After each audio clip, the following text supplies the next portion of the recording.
Captain America: Brave New World is the fourth entry in that long-running Marvel franchise, as well as being the first to star Anthony Mackie's Sam Wilson in the lead role rather than Chris Evans' Steve Rogers. That'll make your old gear look brand new. Who's saying that? Everybody.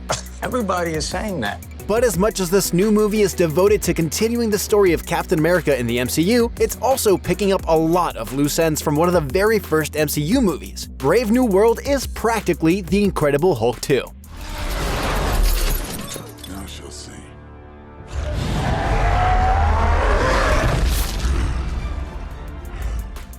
From Harrison Ford's Thunderbolt Ross, to Tim Blake Nelson's The Leader, to Liv Tyler's Betty Ross, let's break down the history of these MCU characters and why Brave New World is really an Incredible Hulk sequel in all but name.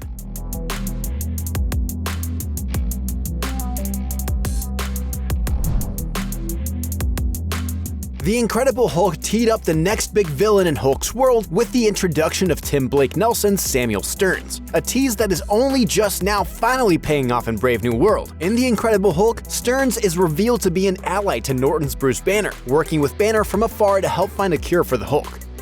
This will be a somewhat novel sensation. Banner and Stearns finally meet face-to-face in the film, where Banner discovers that Stearns has been a bit overzealous in his experiments with Banner's gamma-irradiated blood. Stearns is captivated by the idea of their gamma research, bringing them scientific acclaim, suggesting he doesn't quite have Banner's sense of ethics. That's some definite foreshadowing there. But it's hard to know because none of our test subjects ever survived. Of course, they weren't getting the primer. Wait, what did you just say? They weren't getting the myostatin primer. No, test subjects? What test subjects? After Banner is taken into custody, Blonsky strong-arms Stearns into transforming him into another Hulk. Stearns is injured during Blonsky's transformation, at which point a sample of Banner's blood seeps into an open wound on his forehead. Stearns' head immediately begins to swell and transform.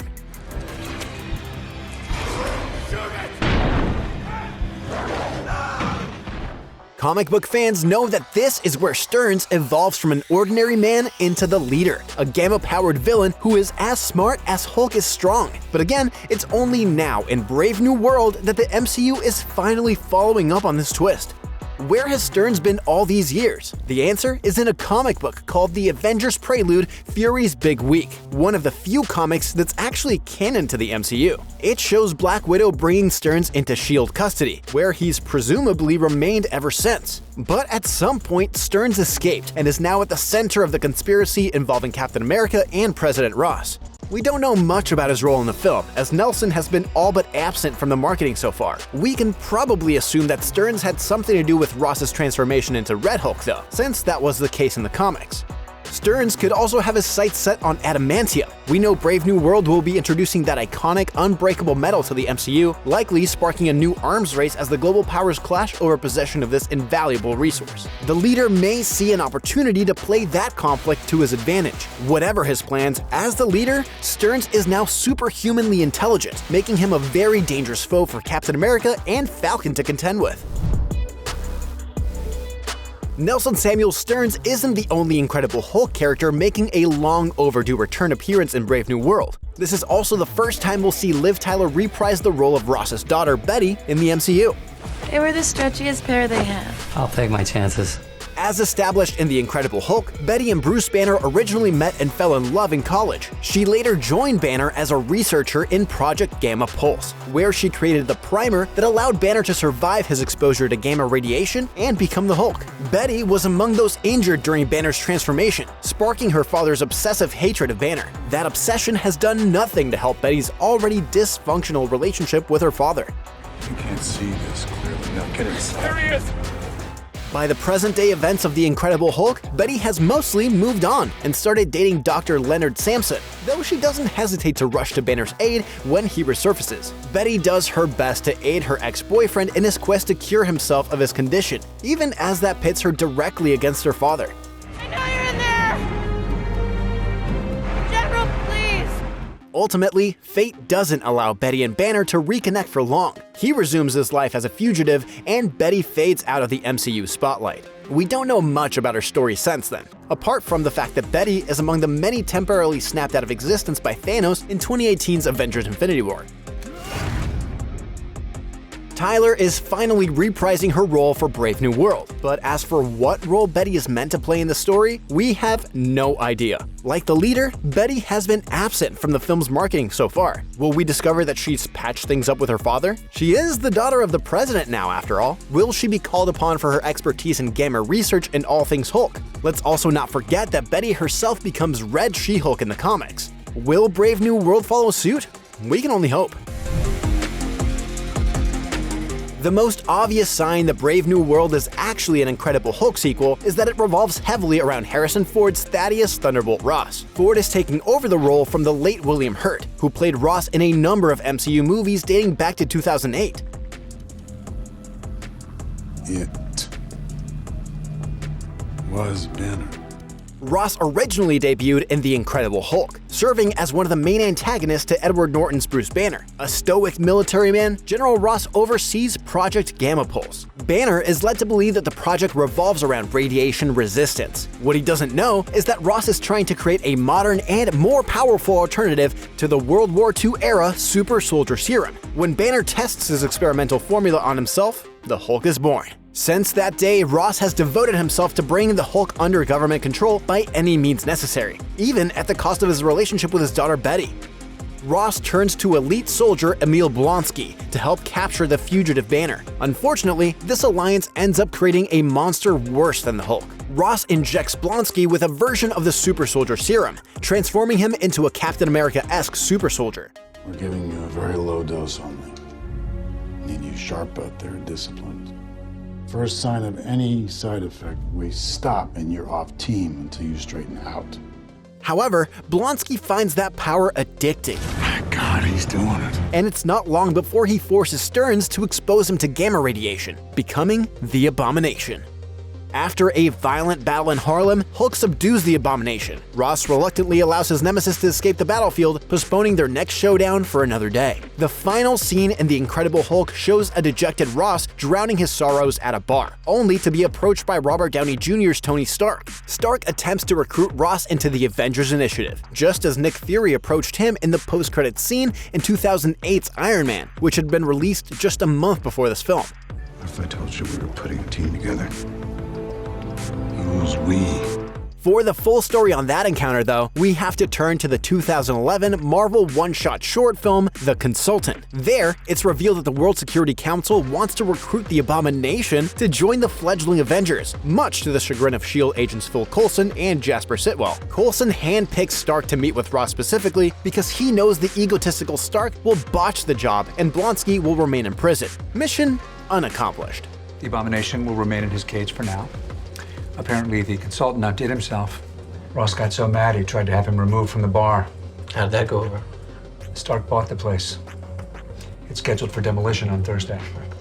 From there, Ross didn't reappear in the MCU for years, finally resurfacing in 2016's Captain America Civil War.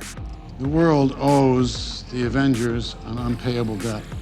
By this point, Ross has become the Secretary of Defense and is instrumental in drafting the Sokovia Accords. He hopes to rein in the Avengers and make them accountable to a higher authority.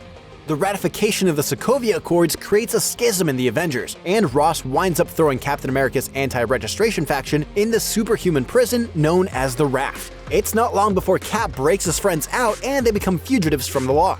Chronologically speaking, Ross's next appearance is in 2021's Black Widow, where he's seen hunting down Scarlett Johansson's rogue agent. However, Natasha remains one step ahead of Ross and his troops, leaving him to clean up the wreckage of the Red Room's floating fortress while she disappears into the wind. We're closing in on the target, sir. Ross makes a small appearance in Infinity War, where he's seen trying to maintain order as Thanos' forces invade Earth and butting heads with Don Cheadle's War Machine. If you want to stand in our way, we'll fight you too.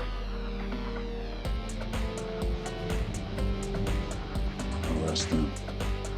All over it. Ross doesn't have much time to react to Rhodey's defiance before he and trillions of others are snapped out of existence by Thanos. Ross, along with the rest of those trillions, is restored to life when the Avengers manage to undo Thanos' act in 2019's Avengers Endgame. Ross can be seen at Tony Stark's funeral, paying tribute to a man he butted heads with in life. Now, Ross is returning to play a major role in Captain America: Brave New World, with Ford taking over the role. As the movie opens, Ross has recently been elected President of the United States. Given how 2023's Secret Invasion ended, we can infer that the American public, fearful of the possibility of more alien invaders lurking among them, turned to Ross as a figure with a decorated military record and a strong history of dealing with superhuman and alien threats.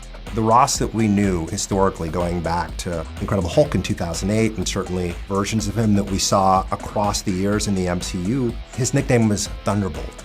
You know, he had a thunderous temper. He was a guy who hunted Hulks. He was a guy who had this real legacy that could maybe be defined by his anger. But the man that we're meeting now is a man who's an elder statesman, who's a diplomat, who's turning a new leaf, who sees and understands the errors of his past and wants to do better. And in doing that, initiating the Avengers is because they could be a benefit to the world. So this is a guy who also is looking to reconnect with his estranged daughter. And there was something really great about putting him on this journey of redefining himself, as he's also interfacing with the Captain America, who's defining himself too.